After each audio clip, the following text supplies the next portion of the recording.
توی قسمت قبل دیدیم که یوجین میخواست جادو یاد بگیره، واسه همینم رفت به پنتاگون. اولین کاری هم که کرد رفت و خونه سنا رو از نزدیک دید. الانم توی خونه سنا بود. حالا ممکنه که چه اتفاقی بیفته، بریم با هم ببینیم. سلام، چکر شما همه رفقای عزیزم، خیلی خوش اومدی به این ویدیو.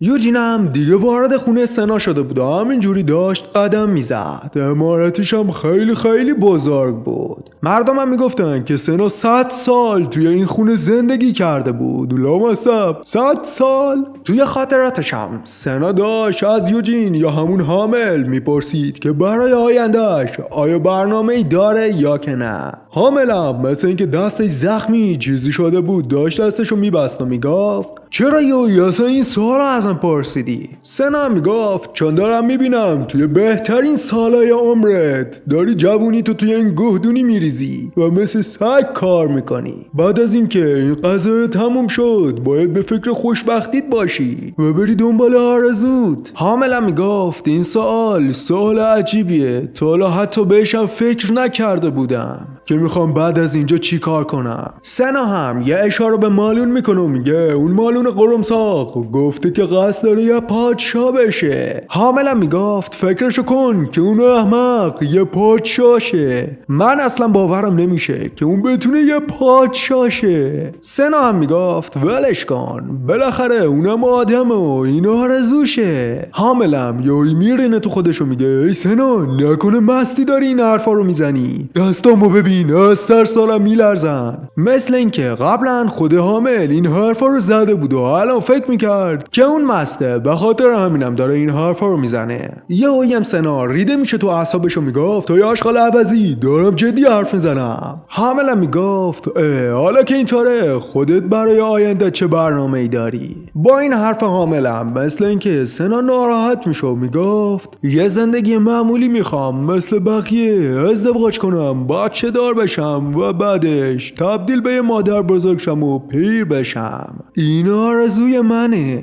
یوجینم توی ذهنش میگفت مگه این آرزوی تو نبود؟ پس چرا با یه مرد خوب دیدن نکردی و باهاش ازدواج نکردی؟ چرا توی این 100 سال تنهایی زندگی کردی سنا؟ همینجوری هم دستشو داشت میبرد سمت تصویر سنا که یه یاروی میاد میگه آقا اجازه ندارید اون تصویر رو لمس کنید، لطفا دستتون رو بردارید. یوجینم توی ذهنش میگفت ای مردی که عوضی، یه لحظه احساساتی شدم، ای قرمساق ریدی تو احساساتم.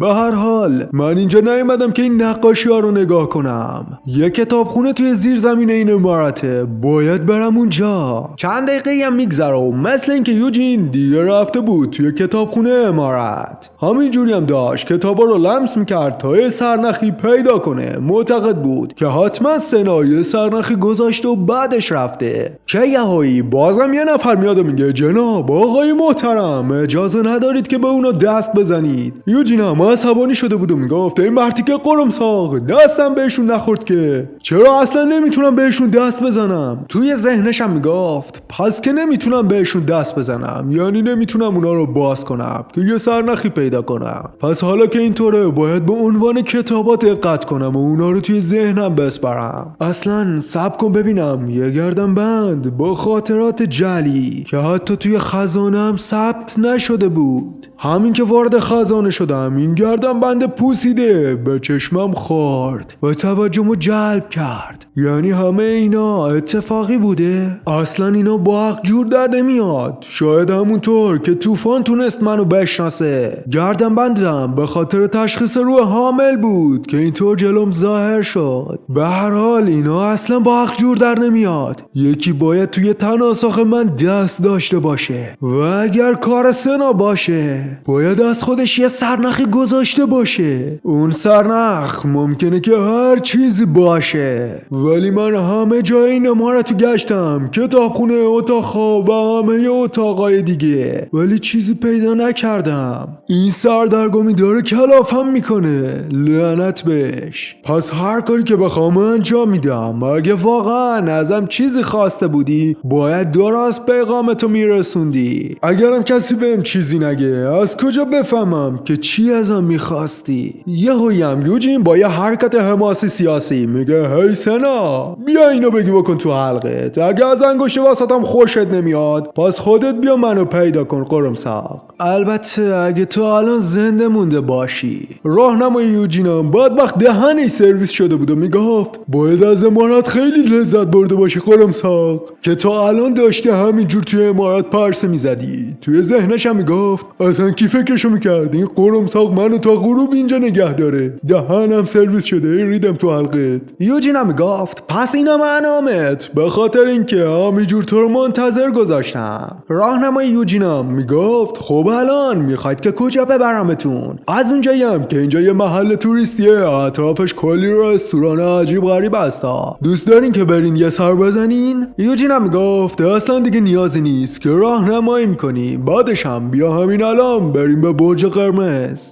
در دومم سوار ماشین پرندهشون شده بودن و همینجور داشتن میرفتن. یوجینم میگفت بذار که ازت یه سوال بپرسم. آیاد شیردل این اسم برادر بزرگترمه، ببینم تو میشناسیش؟ اون یارو هم میگفت توی پنتاگون هیچ کس نیست که اسم برادرتون رو نشنیده باشه و اونو نشناسه. و خب اینو با لحن خوبی نمیگفت رفقا. یوجین هم میگفت خب بگذریم، نمیخوام بیشتر از این برام بازش کنی. من یه جورایی نسبت به برج قرمز عروس یه احساس دیگه ای دارم. بالاخره برادرم 4 سال توی عروس داره زندگی میکنه و طبیعتاً شایعاتی هم باید در موردش باشه. اون شایعاتو بهم بگو، میتونی اونا رو بهم بگی؟ اون یارو هم بند خدا ریده بود توی خودش و اصلا نمیدونست که چی بگه. یوجین هم همینجوری ادامه میداد و میگفت از وقتی که به فرزند خوندگی قبولم کردن هیچ وقت فرصت اینو نداشتم که با آیات صحبت کنم. پس میخوام در موردش یه سری اطلاعات داشته باشم تا که یه وقت جلوش یه گافی اصلا ضایع نشم جلوش. بعدش هم اگه از این میترسی که قرار از حرفها عصبانی بشم و بزنم دهنتو سرویس کنم اصلا نترس و به هیچ کس هم چیزی نمیگم، مخصوصا به خانواده و برادرم که تو این حرفا رو زدی. به اسمم قسم میخورم. پس الان کار تو اینه شایعاتی که پشت سر برادرم هست رو به هم بگی. اون بدبختم دو دل بود که اصلا بگه یا نگه. به یوجینم میگفت خودم هم چیز زیادی نمیدونم، ولی خب میگن که آیاد هر شب بیرون از برج دنبال اشغال خودشه. یوجینم توی ذهنش میگفت خب هرچیه آیاد 2 سال ازم بزرگتره، پس یعنی الان 19 سالشه. پس بلندم میگفت به هر حال الان آیاد 19 سالشه، به خاطر همینم اجازه داره که دنبال اینجور چیزا بره. اون یارو هم میگفت نه اشتباه برداشت نکن، عشق و حال معمولی رو نمیگم. همینجوری هم میگفت سا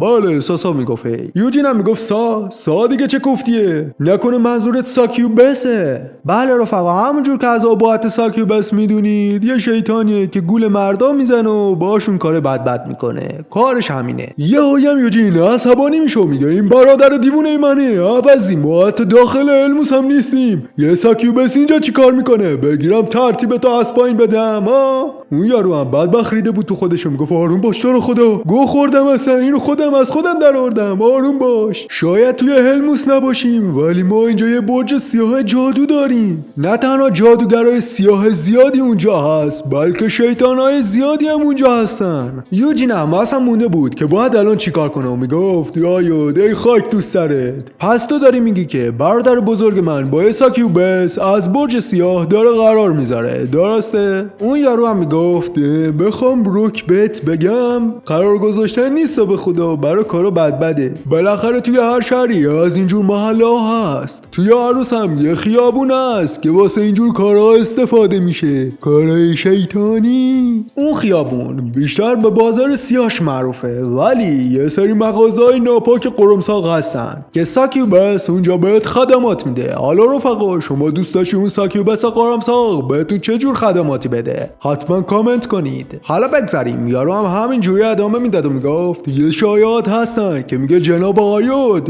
مشتری پر و پا قرص اونجاست و دهن اونجا رو سرویس کرده، از بس هی میره اونجا. یوجین هم میگفت اون خیابون کجاست؟ اصلا آدرسشو بلدی؟ آدرسشو سریع بهم بده. یوجین قرمساق مثل اینکه یوجینم خوشش اومده بود رفقا. راهنمای یوجینم میگفت به اون خیابون میگن خیابون بولر. داخل روزنامه اصلا فعالیت نمیکنن و فقط شب شبایی که ماه کامله به یه خیابون پر از فساد و قرمساقگری تبدیل میشه. ولی یوجین هم توی ذهنش میگفت نمیخواستم وقتی که به اینجا میام به آیود نزدیک بشم، میخواستم سرم تو کار خودم باشه و اصلا کاری به کارش نداشته باشم. ولی این عوضی نواده برموس و بزرگترین پسر خاندان شیردلها با یه شیطان رابطه داره. اینقدر پس شده که بخواد با یه ساکیوبس اشغال کنه قرمساق. راهنمای یوجین هم گفت جناب یوجین تو رو خدا این حرفایی که بهتون زدم و پیش خودتون نگه دارید و به کسی نگید که من گفتم بهتون. یوجین هم گفت مگه روی اسمم قسم نخوردم، پس دیگه جای نگرانی نیست. به کسی هم در مورد این حرف چیزی نمیگم و فعلا روی اون برادر قرمساقم هم نمیارم تا که ببینم میخواد چی کار کنه. و خب یوجین توی ذهنش هم میگفت فعلا اینا داره دیگه شایع است تا که خودم با چشم خودم نبینم و یه مدرک موثق براش پیدا نکنم نیازی نیسته که بگیرمش به باد کتک. یه نگاهی هم به آسمون میندازه. البته رفقا خودشون الان اون بالا بودن. یه نیم نگاه میندازه و میگفت شبایی که ماه کامل میشه خیابون بولر یادم میمونه. چند دقیقه هم میگذره و یوجین دیگه رسیده بود. مثل اینکه یه دختر منتظر بود تا که به یوجین خوش آمد بگه. یه میگه شما یوجین شیردل هستید درسته؟ یوجین هم تایید میکرد و اون دختره میگفت من هرا هستم از برج قرمز. استاد اعظمم طبقه بالا هستن و خب خودشون میخواستن که شخصا بهتون خوش آمد بگن ولی خب سرشون خیلی شلوغه، به خاطر همینم منو فرستادم به جای خودشون. که یکی از اون طبقه ها منفجر میشه. یوجین هم ازش میپرسید اونجا چه اتفاقی افتاد. اون دخترم میگفت همونطور که میدونین برج قرمز جادو تخصص اصلیش جادوی احضاره و خب جادوی احضارم احتمال شکستش نسبت به جادوهای دیگه خیلی بالاست. ولی خب اون طبقه ای که منفجر شده بود دوتا هیولا داشتن ازش میومدن بیرون که یهویی دوتا دست سری اونا رو میگیرن و اونا رو از بین میبرن. و خب اون دوتا دست از طرف لابریان بودن که اون موجودات رو نابود کردن. لابریان هم با عصبانیت داشت به داخل نگاه میکرد و میگفت شما قرمساقا فکر کردین که خیلی بااستعدادین، چی کار کردین که یه هیولای سایه از حلقه کوسه آتش فشانی احضار شده؟ میدونین که اگه ترتیب اون دوتا رو نمیدادم چه اتفاقی میافتاد؟ اون هیولاها اصلا احساسات ندارن و طبق غریزشون فقط دنبال نابودین. امکان داشت سریع برن سراغ مردم و اونا رو بکشن. اون بدبختا هم ریده بودن توی خودشون و یه بدبختیشون میگفت من واقعا معذرت میخوام، تقصیر من بود، ببخشید. لابریان هم با عصبانیت میگفت زود باشین عوضیا، وسایلتون رو بردارید و از جلوی چشام گم شید. و خب همینجوری که داشت به اونا فوش ناموسی میداد یهویی چشش میفته به بیرون و میبینه که یه نفر اون پایین منتظره. و خب بله رفقا اون یوجین بود و لابریان جلوی یوجین فرود میاد و قرمساق انگا ننگا که 2 دقیقه پیش داشت فوش ناموسی میداد الان میگفت یوجین خیلی وقت میشه که ندیدم جیگر، واقعا بزرگ شدی یا اصلا نتونستم بشناسمت. یوجین هم گفت بنظرم تو هم اصلا تغییری نکردی، با 4 سال پیشت مونه میزنی. لابریان هم میگفت دارم با کمک جادو جوونی خودمو حفظ میکنم تا که پیرتر نشم. ولی یوجین توی ذهنش میگفت الان که مانای خودمو پرورش دادم با جرأت میتونم بگم که نسبت به 4 سال پیش فرق کرده. لابریان به شدت قدرتمند و شگفت انگیزه ولی خب با سنا نمیشه مقایسش کرد، ولی این صلاحیت داره که استاد اعظم برج جادوشه. لابریان هم میگفت از گیلارد شنیدم که انگار به جادو علاقه پیدا کردی. یوجین هم تایید میکرد و لابریان میگفت جادو یه هنره و خب یادگیریش هم سخته ولی مطمئنم که تو از پسش برمیای.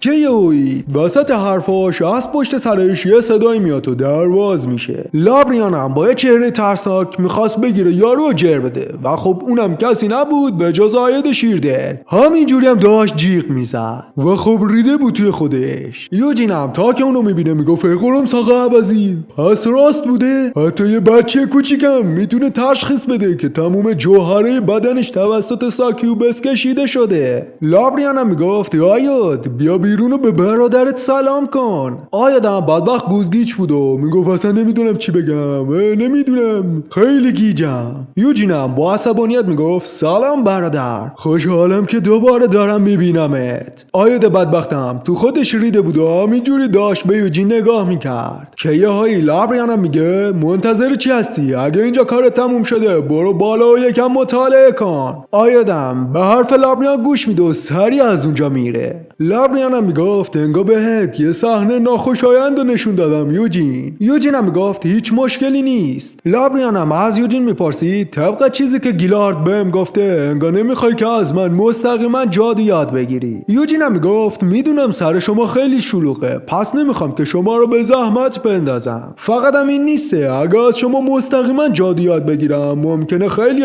نسبت به خانواده شیردل احساس نارضایتی کنن. پس فعلا میخوام خودمونم به تنهایی هنر جادو رو یاد بگیرم. لابریانم میگفت بسیار خوب، پس بیا اینجوری انجامش بدیم. تا وقتی هم که ازم کمک نخواستی بهت کمک نمیکنم. اگرم به کمک نیاز داشتی از هرا میتونی بپرسی. تا وقتی هم که توی عروس هستی میتونی داخل برج جادو بمونی. به مجللی امارت شما نیست ولی خب جای خوبیه. یوجینم میگفت پس میتونم الان برم به کتابخونه برجی سر بزنم؟ بله رفقا، از اون موقع یک ماه میگذره و یوجین هر روز به کتابخونه میرفت. از صبح تا ظهر کتابای جادو میخوند و شبا دیر میخوابید. ولی اون کل روزشو به کتاب خوندن نمیگذرون. چند ساعت قبل از رفتن به کتابخونه روی پرورش مانا کار میکرد و هر شب تا زمانی که دهنش سرویس میشد با شمشیر تمرین میکرد. درسته اون کمتر میخوابید ولی به خاطر بدن خارق‌العاده‌اش همون قدر خوابم براش کافی بود. یوجینم دیگه از خواب بیدار شده بود و توی ذهنش میگفت تمام کتابای پایه برای یادگیری جادو رو خوندم،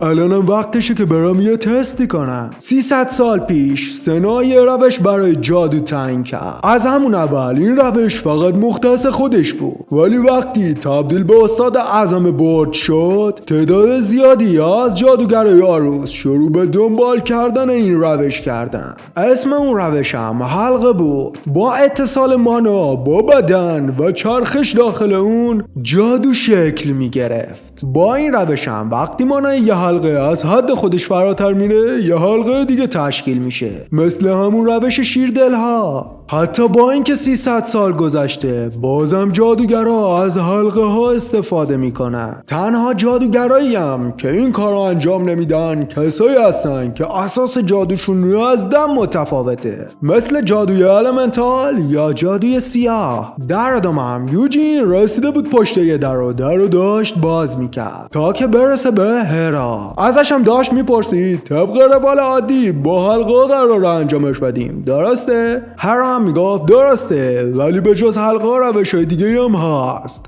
ولی توی این 300 سال ثابت شده که حلقه کارایی بیشتری دارن. یوجین هم میگفت میخوام یه سری تغییرات توش ایجاد کنم. هرا هم میگفت یعنی میخوای حلقه اصلی رو تغییر بدی؟ اصلا این رو بهت پیشنهاد نمی کنم. به هر حال حالا که میخوای این کارو کنی میتونی یکم بهم توضیح بدی؟ یوجین هم میگفت میخوام از تکنیک مانای شیردلها توش استفاده کنم. هرا هم میگفت یوجین مانایی که توی هنرهای رزمی استفاده میشه با مانای جادو با هم متفاوتن. بدون یه ورد و تکنیک درست جادویی تشکیل نمیشه. اگرم وقتی که داری تمرین میکنی مانا از کنترلت خارج شه ممکنه که آسیب خیلی شدیدی ببینی یا حتی بمیری. یوجینم میگفت منم همینو میخوام تستش کنم. توی ذهنش میگفت یعنی این کار میکنه میتونم انجامش بدم؟ برای همین بود که این همه کتاب جادو خوندم. هرام توی ذهنش میگفت اون فقط 17 سالشه نمیتونم کاریش کنم.